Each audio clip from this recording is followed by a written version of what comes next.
Bilang chairman ng Senate Committee on Health, prioridad ni Senator Bongo ang mga batas at programa para ilapit ang medical services sa mga Pilipino. Kahapon, formal lang nag-turnover sa local government unit ng Tagoloan, Misamis Oriental, ang isa sa 17 super health center sa lalawigan. Sa pakikipagtulungan kasama ang mga kapwa mababata, LGUs at ang Department of Health, sinuportahan ni Senator Bongo ang pagpapatayo na ng pa 700 na super health centers sa iba't ibang bahagi ng bansa.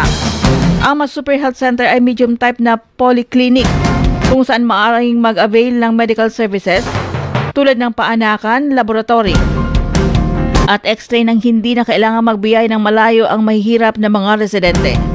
Ayon kay Senator Bongo, patuloy niyang tututukan ang mga inisyatiba, proyekto at programa na makakatulong sa kapwa Pilipino.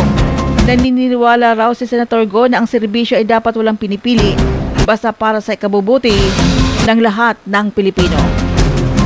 Ang paraan po ito na ilapit natin ang serbisyo medikal sa ating mga kababayan. Alam niyo rito sa Mindanao, malalayo ang lugar, lagyo kayo ang lugar.